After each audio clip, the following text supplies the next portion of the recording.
il va falloir que vous soyez juste concentré et que vous ayez les bases en programmation Python. Donc, pour ceux qui n'ont pas suivi ou qui n'ont pas les bases, je vous conseille d'aller voir ma première playlist sur les bases en programmation Python et ensuite la deuxième playlist sur les listes parce qu'on aura besoin de tout ça ici. C'est vraiment pas compliqué, c'est simple à comprendre, ok? Donc là, je vais faire une petite présentation, ok?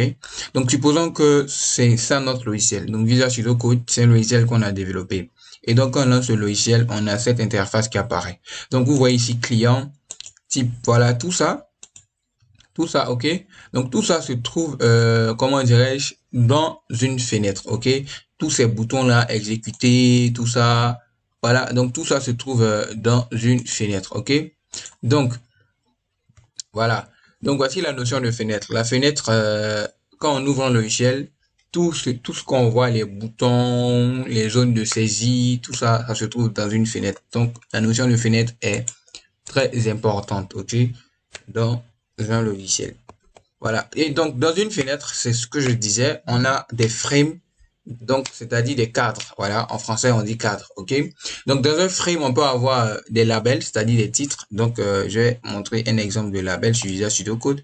Par exemple, est-ce que j'ai un label ici? Non, il n'y a pas de label.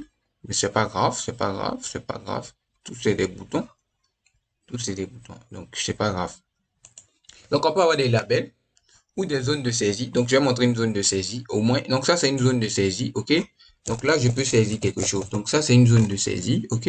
On peut avoir aussi des listes déroulantes, OK? Donc, comme ça, quand vous faites ça, vous voyez, ça se ferme, voilà. Donc, on peut avoir ça aussi dans un frame, OK? Et on peut avoir aussi des boutons comme ce qui est là. Vous voyez ça, ça, c'est un bouton.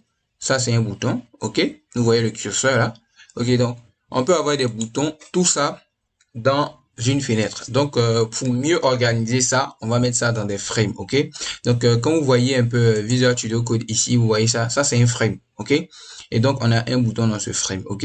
Donc, ça aussi, on a le frame qui est là, ok? Et on a, voilà, une zone de recherche ici et on a quand même des boutons, ok?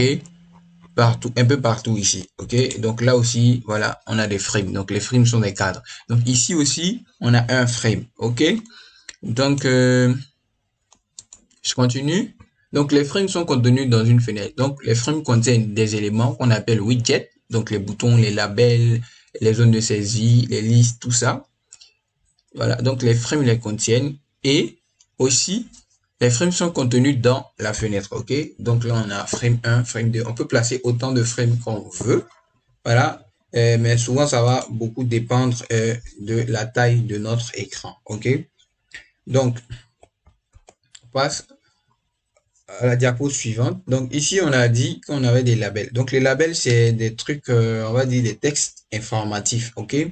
Donc là, quand j'ai dit texte, je fais pas allusion comment dire, un paragraphe, non. Je veux dire, par exemple, dans la zone de saisie 1, on doit entrer le nom d'un individu, ok? Donc, le label 1 sera là pour informer l'utilisateur que dans cette zone de saisie qui se trouve juste en face, vous devez entrer le nom d'un individu. OK, donc là, vous allez mettre peut-être à la place du label 1, vous allez mettre nom du client, par exemple. OK, donc les labels servent à ça. OK, donc dans la pratique, vous allez voir un peu ce que c'est. OK, donc on va développer un logiciel comme ça, une interface comme ça, et faire ça en fichier exécutable de sorte à ce que vous puissiez l'installer sur toutes les autres machines, voilà, pour toutes les machines Windows, voilà, et aussi faire un setup. Bon, on va utiliser une autre méthode de setup. Je vais pas vous montrer une méthode là parce qu'elle est plus complexe, voilà, c'est carrément un nouveau langage de programmation, voilà, mais quand même je vais vous montrer une méthode, voilà. Donc à la fin de cette formation, vous serez capable de créer quand même un logiciel que vous allez pouvoir installer sur toutes les machines, ok? Donc, restez concentré et puis on continue. Donc, dans ce frame 2 là, vous voyez, donc on a bouton 1. Donc, ce bouton peut être ajouté. Ça peut être supprimé, modifié ou quitté. OK? Donc, aussi, dans un frame, on peut placer une table. Voilà. Donc, ici, nous, on utilisera le mot-clé très view. OK? Donc, une table, c'est quoi? Je sais que vous savez un peu ce qu'est et ce que c'est comme les feuilles de calcul Excel où, voilà, on entre de l'information. Donc, peut-être colonne 1 sera égal à matricule. Donc là, on aura le matricule, par exemple, d'un premier client. Colonne 2, nom, on aura son nom. Colonne 3, prénom. Après, sexe, etc. Donc, je vais pas trop m'attarder là-dessus. On va avancer et vous allez mieux comprendre ça dans la pratique. C'est juste pour vous présenter un peu comment est-ce que les choses fonctionnent et comment est-ce que les choses vont se faire.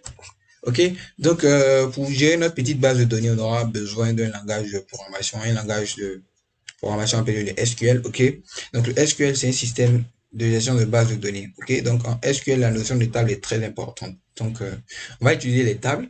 Je rappelle que je suis pas en train de faire un cours de SQL. Je suis en train de vous montrer comment créer un logiciel, voilà, et puis utiliser SQL comme base de données. Donc si les choses vont bien, je vais faire une formation sur le SQL, voilà, parce que vous avez besoin d'être un peu plus avancé dans le SQL pour pouvoir suivre les autres formations en développement de logiciels qui vont suivre. Parce que là, on va faire de très gros projets, voilà, notamment de très gros logiciels qu'on va développer ensemble, que vous pourrez commercialiser, etc. plus tard. Voilà, donc n'oubliez pas de partager, de liker, voilà, et de laisser vos impressions dans les commentaires. C'est une manière d'aider le gratuit. OK? Donc, est-ce que la notion de table est très importante car c'est dans les tables que nous stockons toutes les informations pour les traitements. OK? Donc, dans une base de données, nous pouvons retrouver plusieurs tables. Donc, chaque table contient des colonnes.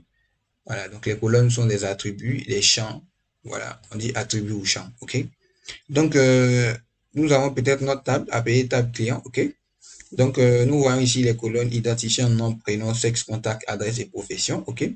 Donc, voilà, voici une colonne. J'ai pas besoin de trop parler là-dessus parce que je sais au moins que vous voyez, voilà, ce dont je veux parler. Donc, une table est là voilà, pour faciliter la gestion, voilà, de la base de données. Donc, c'est très important dans le système de gestion de base de données SQL. OK? Donc là, on a besoin de clés primaires et d'attributs uniques. Donc, ceux qui programment en C, ils vont peut-être voir la notion de pointeur. OK? Donc, une fois que, comment dirais-je, j'ai l'identifiant, une fois que j'ai le matricule du client, j'ai accès à toutes les informations du client. OK? Donc, si le matricule est la clé primaire, j'ai pas besoin de me casser la tête pour avoir le nom, le prénom ou quoi que ce soit par rapport au client. J'ai juste besoin de son matricule et à travers son matricule, je retrouve toutes ces informations. OK? Donc, en SQL, le SQL d'abord, c'est une abréviation, voilà. C'est un cycle, donc on aura la définition. Le cycle qui est Structural Query Language. Donc, en français, c'est le langage structuré de données. Donc, c'est un système de gestion de base de données, comme je le disais. Donc, on a le Progress SQL, on a le MySQL, on a le SQL Server. Voilà, on a Oracle. Un instant, je reviens. Donc, on a Oracle, on a SQLite. Donc, nous allons utiliser le SQLite. OK, donc une requête est une commande. OK, une requête est une commande. Il faudrait pas que ça s'arrête. Donc, je vais reprendre.